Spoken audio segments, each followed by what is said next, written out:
Now listen to part of a lecture in a design and technology class. Technology is supposed to make people's lives easier, but in fact, some inventions that are supposed to make life easier actually make life more difficult in a variety of ways. What's going on here is something called the paradox of technology.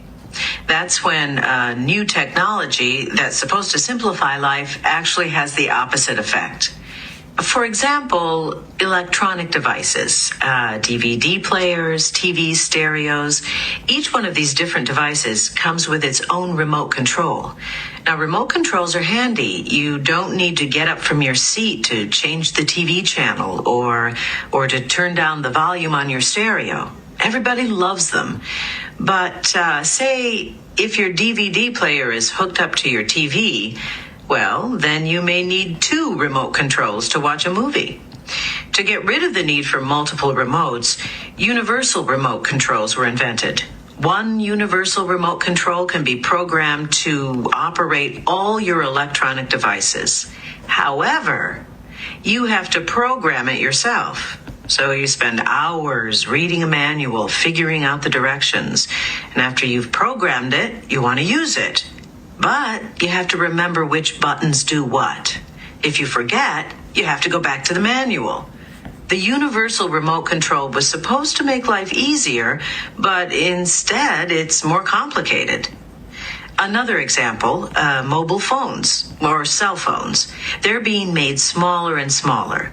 Today they're lightweight and portable, even fit inside your pocket. And that's great. But as the cell phone has gotten smaller, so have the buttons. Lots of people find that with these miniature phones, they cannot accurately or easily manipulate those tiny buttons. People are constantly dialing wrong numbers by accident because the buttons are too small for their fingers.